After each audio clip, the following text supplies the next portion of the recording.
My name is Jacob Faltz, but everyone calls me Jake. My story begins before I was even born, in the late 1970s when my parents left West Germany to build a better life in Canada. They arrived in Montreal, and soon my dad, a goldsmith, found work and my mother gave birth to me.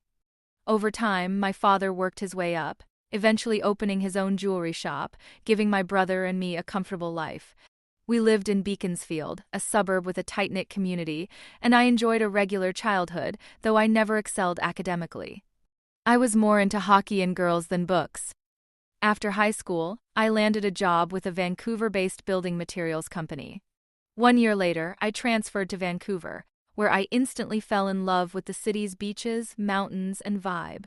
It was through hockey that I met Judy Hansen, a fellow Montreal native who worked as a lab technician. We hit it off, dated, and soon got married. Life seemed ideal. We were financially stable, and we even bought a townhouse in the suburbs after a few years of saving. Judy and I planned for a family, though she preferred to wait until we were more stable. Things were going well until everything changed last spring. Our lives took an unexpected turn when I was laid off. The company I worked for sold off its branch, leaving me jobless and stunned. Judy's response surprised me. She was more angry than supportive, seeing my layoff as a setback to our plans rather than an unfortunate event. I began looking for jobs immediately, though the market was rough.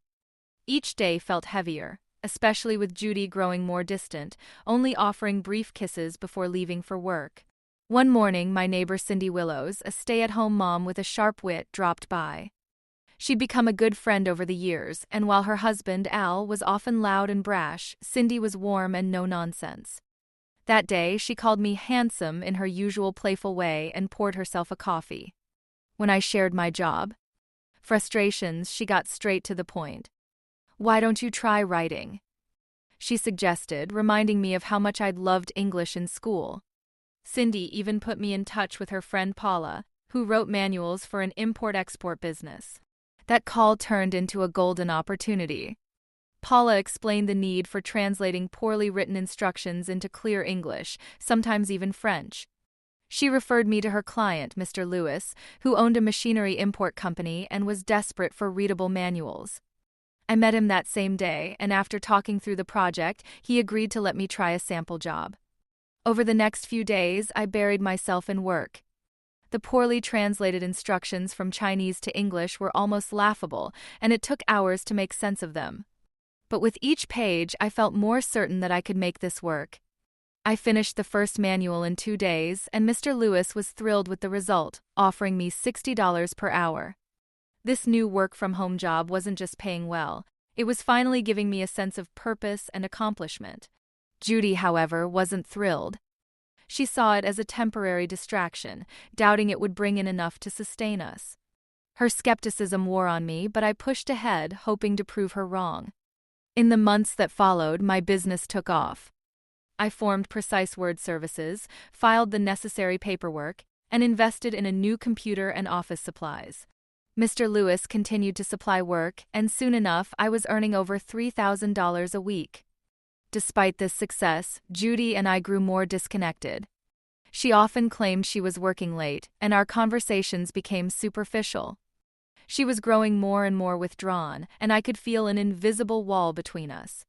One afternoon, Cindy brought up something that changed everything. "Jake, do you think you and Judy are really happy?" she asked, sensing the tension in our marriage. I paused, realizing that I didn't have a solid answer. It felt like I was losing her, but I didn't know how to fix things or if I even wanted to.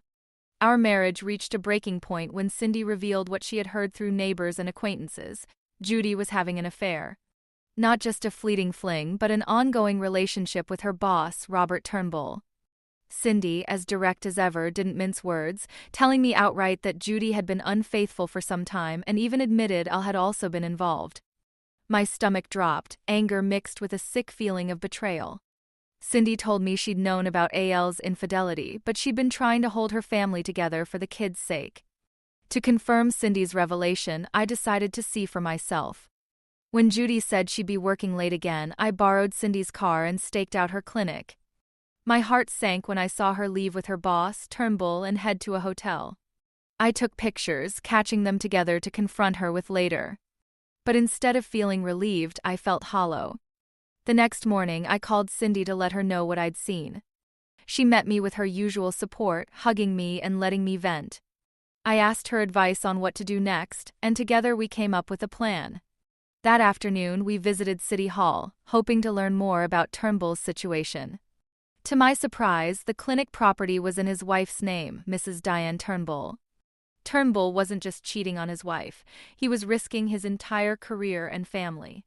Cindy and I agreed it was time to make things official. I hired a lawyer, Marta Kinsey, to handle the divorce, and she advised me to negotiate with Judy. We planned to propose a straightforward split of assets, hoping Judy would accept to avoid a long, messy process. That evening, after dinner, I confronted her. "Judy, I know about your affair with Turnbull." "Here are the divorce papers," I said, placing them on the table. Judy's face went pale, and she didn't deny it. She mumbled an apology, but it sounded hollow. I explained our proposed split, selling the townhouse and dividing the proceeds. Judy barely argued, signing the papers without much resistance. It was a quiet end to our marriage, but I walked out feeling a strange mix of relief and sadness. The life we had built was over, and I realized I was more ready to leave than I had thought. With Cindy's encouragement, I pushed forward, moving into a motel temporarily while I searched for a new home. The days felt easier knowing I had a true friend by my side. Cindy's support was constant, and her no-nonsense attitude kept me grounded. Eventually, we started spending more time together, and a deeper bond grew. Cindy was going through her own separation from Al, who was now more of a stranger to her than a husband. We visited houses together, and I finally found one that felt right. I made an offer, picturing a future with Cindy and her kids. The kids already saw me as a trusted adult, and I could tell they liked me. Cindy and I talked about the possibility of moving in together, not as a rebound or out of convenience, but because we both knew we had something real. After all the hardship and betrayal, it was refreshing to find honesty, understanding, and genuine care in each other. With the divorce finalized and my new business thriving, Cindy and I settled into our new life. We moved into the house together, and the kids adjusted well, thrilled to have their own rooms and a big backyard. I'd never felt so at home. Cindy and I decided to take things slowly, focusing on building a stable home for her kids while we figured out our relationship. Christmas was around the corner, and I couldn't wait to spoil Cindy and the kids a little. They deserved a joyful holiday after all the upheaval. I kept things simple, though, to avoid overwhelming anyone. We decorated the house together, hung stockings, and for the first time in a long time, I felt that true, warm holiday spirit.